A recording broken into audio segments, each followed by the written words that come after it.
नमस्कार। आज की कहानी एक बूढ़े भिखारी की अनोखी कहानी। हर दिन एक भिखारी दरवाजे के पास आकर भीख मांगता था और घर का मालिक हमेशा घर के बाहर आते ही उसे देखकर फिर जाया करता। कई बार उसके लिए गालियां भी बकता। वो कहता, तू जिंदा ही क्यों है? पूरी जिंदगी ऐसे ही भीख मांगेगा क्या? धरती का बोझ क्यों बना बैठा है? और कभी-कभी उस भिखारी को गुस्से में वह धक्का भी मार दिया करता। इतना कुछ हो जाने के बावजूद भिखारी के मुंह से सिर्फ यही निकलता, ये भगवान तुम्हारे पापों को माफ करे। एक बार सेठ को धंधे में बड़ा नुकसान होने की खबर मिली। सेठ बहुत परेशान था कि तभी उसके दरवाजे पर वही भिखारी आया। गुस्से में अपना आपा खोते हुए सेठ ने उस भिखारी को पत्थर दे मारा। पत्थर लगने के कारण भिखारी का सर फूट गया और उसके सर से खून बहने लगा। फिर भी दर्द से कहराते हुए भिखारी ने इतना ही कहा, भगवान तुम्हारे पाप को माफ करे। भिखारी वहां से चला गया। सेठ सोच में पड़ गए। भिखारी को पत्थर मारा, फिर भी उसने सिर्फ प्रार्थना की।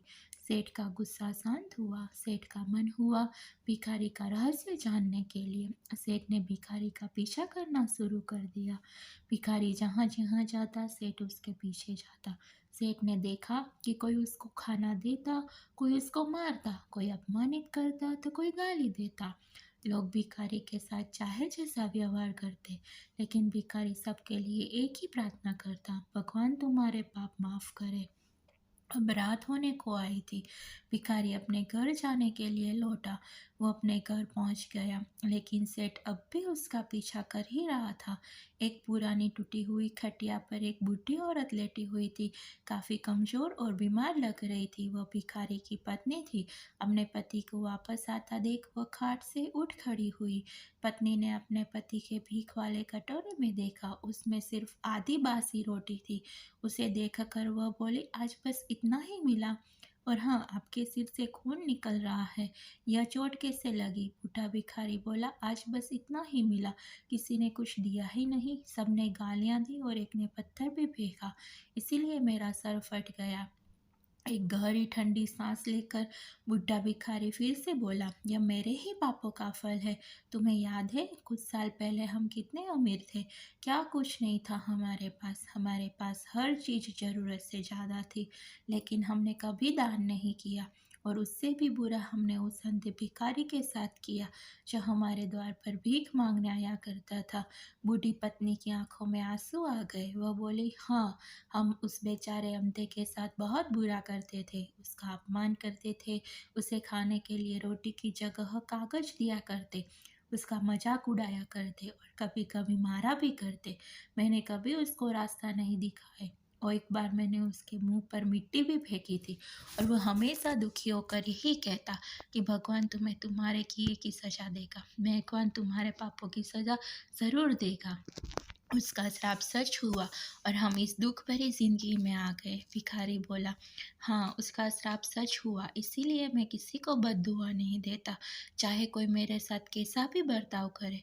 मैं हमेशा उसके लिए प्रार्थना करता हूँ। मैं नहीं चाहता कि कोई भी हमारे जैसे जिंदगी का अनुभव करे, किसी को भी हमारे जैसे दुखों का सामना करना पड़े।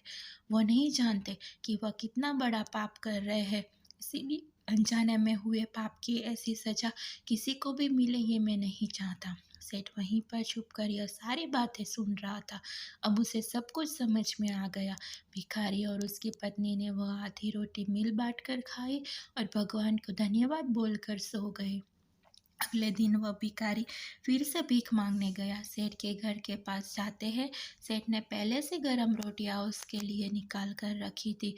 उसे देते हुए सेठ विनम्रता से बोला, माफ कर दीजिए बाबा, मुझसे बहुत बड़ी गलती हो गई। बुढ़ा भिखारी बोला, भगवान तेरा भला करे। इतना कहकर वह आगे निकल गया।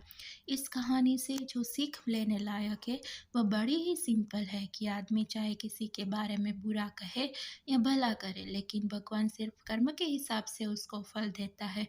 क्या हुआ अगर भगवान नहीं दिखता है?